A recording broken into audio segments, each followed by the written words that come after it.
अस्सलाम वालेकुम स्टूडेंट्स। खुद तशख़ीसी सरगर्मी 4.2 है। फर्स्ट क्वेश्चन है कार्बन एटम की इलेक्ट्रॉनिक कन्फिगरेशन बयान करें। तो स्टूडेंट्स कार्बन एटम में 6 इलेक्ट्रॉन्स होते हैं।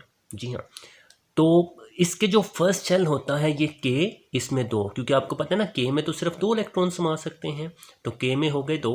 एंड जो सेकंड एल शेल है इसमें 4 होंगे ना, क्योंकि 2 जमा 4 करेंगे तो 6 होगा, हमने टोटल 6 बनाने, तो एल में 4 हो गए।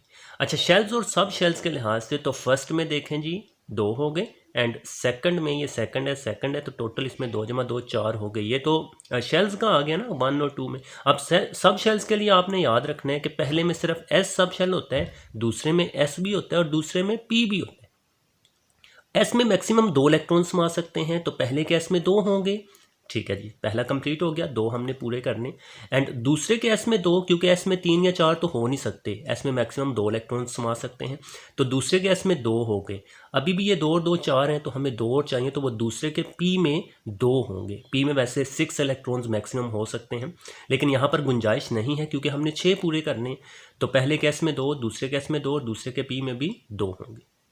अच्छा, नेक्स्ट क्वेश्चन है किस किस्म के एलिमेंट्स में इलेक्ट्रॉन्स के शेयरिंग का रुझान पाया जाता है, कि कौन से एलिमेंट्स इलेक्ट्रॉन्स को शेयर करते हैं।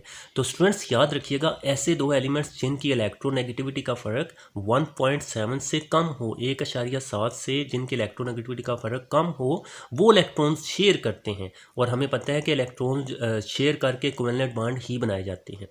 तो कोवेलेंट बॉन्ड कैसे बनते हैं? इलेक्ट्रॉन्स को शेयर करके। मसलन हाइड्रोजन है, तो अगर हम हाइड्रोजन के इलेक्ट्रोनेगेटिविटी की बात करें तो वो 2.2 होती है, एंड क्लोरीन है, इसकी इलेक्ट्रोनेगेटिविटी 3.2 होती है। अब इन दोनों का फ़र्क जो है वो यहाँ पर देखते हैं। तो फ़र्क में स्टूडेंट्स आपको पता है हम माइनस करते हैं, तो 3.2 में से 2.2 माइनस कर लेंगे, तो ये हमारे पास 1 आ जाएगा।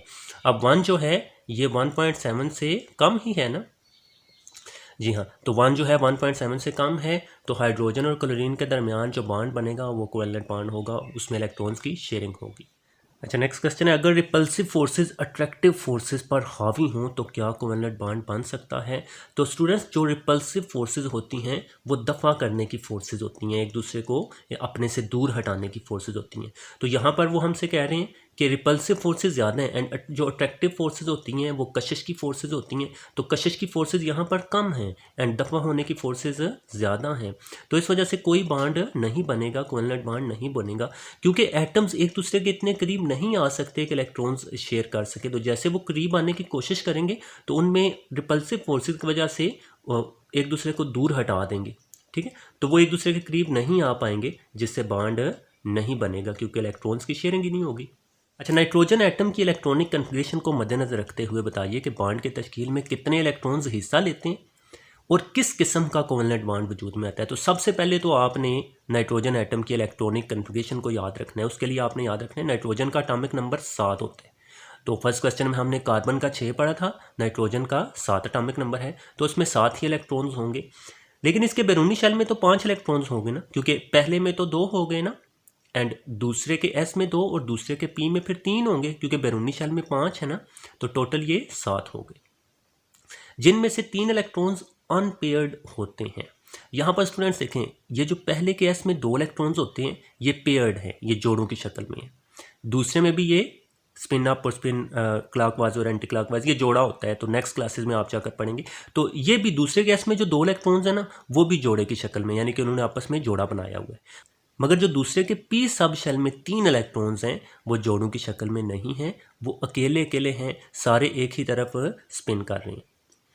जिनमें से 3 इलेक्ट्रॉन्स अनपेयर्ड हैं, तो ये 3 इलेक्ट्रॉन्स जो हैं ये अनपेयर्ड हैं, और यही बॉन्ड बनाने में हिस्सा लेते हैं, जिससे ट्रिपल कोवेलेंट बॉन्ड वजूद में आता है। तो आपको पता है स्टूडेंट्स, जब हर एटम 3-3 इलेक्ट्रॉन्स दे तो ट्रिपल कोवेलेंट बॉन्ड बनेगा। तो 3 इलेक्ट्रॉन्स हिस्सा लेते हैं जी, और ट्रिपल कोवेलेंट बॉन्ड बना। अच्छा, फिफ्थ क्वेश्चन है द डिज़ायर मॉलिक्यूल्स में कोवेलेंट बॉन्ड की किस्म बताइए। तो जिसमें ऑक्सीजन है, नाइट्रोजन है, हाइड्रोजन है, इथीन है और मीथेन है।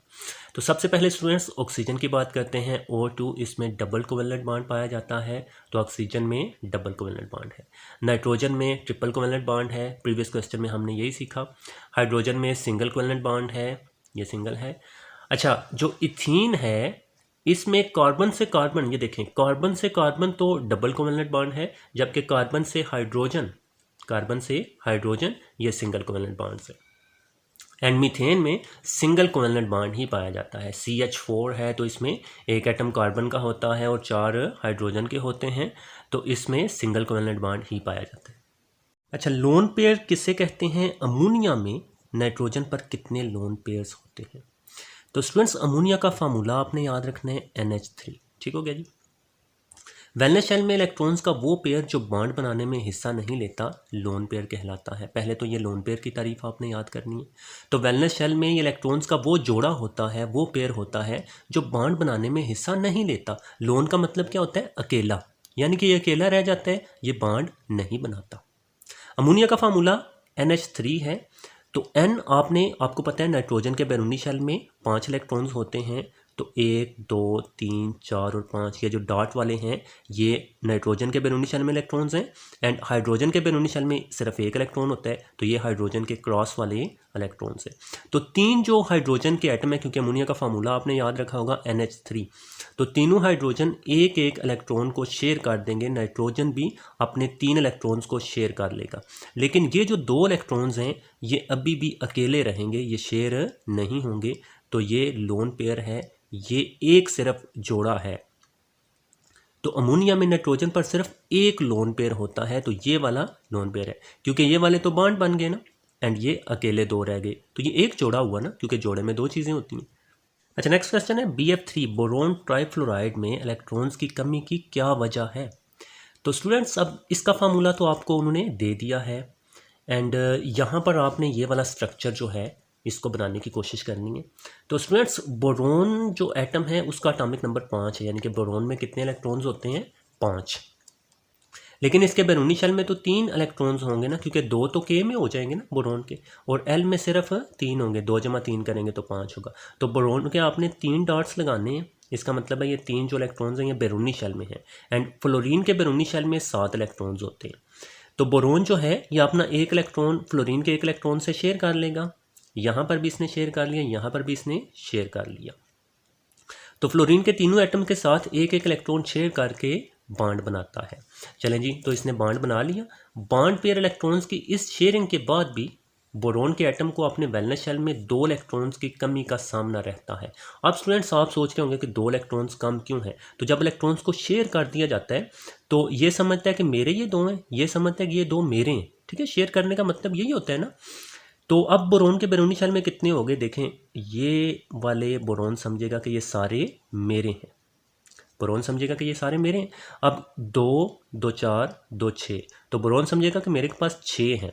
लेकिन अभी भी ऑक्टेट मुकम्मल करने के लिए, 8 इलेक्ट्रॉन्स मुकम्मल करने के लिए 2 इलेक्ट्रॉन्स की कमी है इसको। ठीक हो गया, क्योंकि हर एटम की, हर एलिमेंट की ये कोशिश होती है कि मेरे बैरूनी शेल में 8 इलेक्ट्रॉन्स हो जाएं। लेकिन बोरोन के पास अभी 6 हैं ना, शेयर करने के बावजूद भी। 3 इसके पास पहले थे, 3 उसने फ्लोरीन से ले लिए, समझ लीजिए, कंसीडर कर लिए।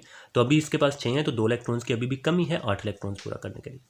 अच्छा, नेक्स्ट क्वेश्चन है, किस किस्म के इलेक्ट्रॉन पेयर किसी मॉलिक्यूल को एक अच्छा डोनर बनाते हैं? तो किसी मॉलिक्यूल पर मौजूद लोन पेयर इस मॉलिक्यूल को एक अच्छा डोनर बनाता है। अच्छा, अब डोनर किसको बोलते हैं स्टूडेंट्स? देने वाला। डोनर देने वाला, जो कोई चीज़ देता है उसे हम डोनर। तो यहाँ हम एटम की बात कर रहे हैं, तो ये इलेक्ट्रॉन्स ही डोनेट कर रहे होंगे ना, इलेक्ट्रॉन्स ही दे रहे होंगे। तो अगर तो लोन पेयर्स हैं, यानी कि जो बॉन्ड नहीं बना रहे वही देंगे ना, क्योंकि ये वाले तो फिक्स हो गए ना, ये वाले तो जकड़ गए हैं बॉन्ड में। तो ये लोन पेयर्स ही हैं जो किसी मॉलिक्यूल को एक अच्छा डोनर बनाते हैं। सिंपल सा क्वेश्चन है बस। अच्छा, नेक्स्ट क्वेश्चन है, बॉन्डेड और लोन पेयर इलेक्ट्रॉन्स में क्या फ़र्क होता है? तो लोन पेयर इलेक्ट्रॉन्स की हमने पीछे डेफिनेशन की है। तो ऐसे इलेक्ट्रॉन्स जो केमिकल बॉन्ड बनाने के लिए बाहम जोड़े बनाते हैं, बॉन्ड पेयर इलेक्ट्रॉन्स कहलाते हैं। जबकि इलेक्ट्रॉन्स का वो पेयर जो बॉन्ड बनाने में हिस्सा नहीं लेता, लोन पेयर कहलाता है। जैसे फॉर एग्जांपल यहाँ पर देखें, ये जो जोड़ा आपको नज़र आ रहा है 2 इलेक्ट्रॉन्स का, इन्होंने तो बॉन्ड बनाया हुआ है, इन्होंने भी बॉन्ड बनाया हुआ है, इन्होंने भी बॉन्ड बनाया। तो यहाँ ये वाले बॉन्ड पेयर्स हैं, ये 3 बॉन्ड पेयर्स हैं, और ये वाले अकेले हैं ना, ये बॉन्ड बनाने में हिस्सा नहीं ले रहे, तो ये लोन पेयर्स हैं। अच्छा, नेक्स्ट क्वेश्चन है, अमोनिया के मॉलिक्यूल में इलेक्ट्रॉन्स के कितने बॉन्डेड पेयर्स हैं? तो पिछले क्वेश्चन में भी हमने यही सीखा, वही स्ट्रक्चर आपने याद रखना है। तो एक बॉन्ड पेयर ये हो गया, एक बॉन्ड पेयर ये हो गया, और एक बॉन्ड पेयर ये हो गया। तो 3 बॉन्ड पेयर्स हैं अमोनिया के मॉलिक्यूल में, और एक लोन पेयर है। ठीक है, बार बार हम वही चीज़ें पढ़ रहे हैं। अच्छा, डेल्टा की अलामत से आप क्या मुराद लेते हैं? और ये क्यों बनाया जाता है। तो डेल्टा, ये वाली अलामत स्टूडेंट्स आपने याद रखनी है, ये डेल्टा की अलामत होती है और ये किसी चीज़ की पार्शल यानी कम खसूसियत को ज़ाहिर करता है। पार्शल का मतलब स्टूडेंट्स क्या होता है, कम। मसलन हाइड्रोजन पर पार्शल पॉजिटिव है एंड क्लोरीन पर पार्शल नेगेटिव है। इसमें पार्शल पॉजिटिव थोड़ा सा मुस्बत चार्ज, जबकि पार्शल नेगेटिव थोड़े से मनफी चार्ज को जाहिर करता है। ठीक हो गया जी। तो पार्शल का मतलब या डेल्टा का मतलब क्या है, थोड़ी खसूसियत, यानी कि ये पूरा नहीं है, ठीक है, उसको जाहिर करने के लिए हम इस्तेमाल करते हैं। अच्छा, नेक्स्ट क्वेश्चन है, ऑक्सीजन के मॉलिक्यूल में पोलर कोवेलेंट बॉन्ड क्यों नहीं बनता।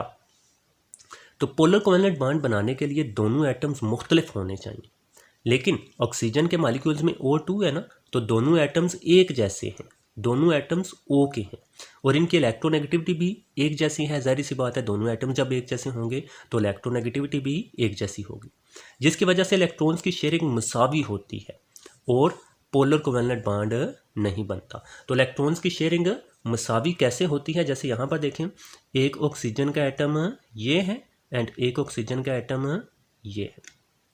इसके फ़र्ज़ कर लें कि दो इलेक्ट्रॉन्स हैं जो, क्योंकि डबल कोवेलेंट बॉन्ड बनता है, और इसके ये, तो जो दोनों शेयर्ड इलेक्ट्रॉन्स हैं वो दोनों ऑक्सीजन से बराबर फासले पर होंगे। ऐसा नहीं है कि ये सारे इधर ज़्यादा हो गए हैं या इस तरफ ज़्यादा झुक गए हैं। अच्छा, फाइनली लास्ट क्वेश्चन है, पानी में पोलर कोवेलेंट बॉन्ड क्यों पाया जाता है। तो पानी H2O के मॉलिक्यूल में ऑक्सीजन की इलेक्ट्रोनेगेटिविटी हाइड्रोजन से ज़्यादा होती है, जिसकी वजह से शेयर्ड इलेक्ट्रॉन पेयर ऑक्सीजन के करीब और हाइड्रोजन से दूर होता है। चूँकि ऑक्सीजन की इलेक्ट्रोनेगेटिविटी ज़्यादा है, तो जो इलेक्ट्रॉन्स का जोड़ा शेयर हो चुका है वो ऑक्सीजन की तरफ ज़्यादा झुका हुआ होगा, इसकी तरफ ज़्यादा झुका हुआ होगा एंड हाइड्रोजन से वो दूर होगा। इसी तरह इधर भी यही होगा, तो हाइड्रोजन से वो दूर होगा एंड ऑक्सीजन के करीब होगा।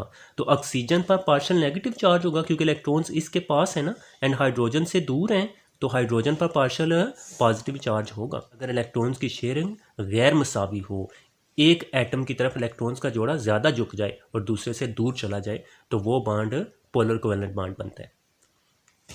ओके स्टूडेंट्स, अपना बहुत सारा ख्याल रखिएगा, दुआओं में याद रखिएगा। खुदा हाफिज़।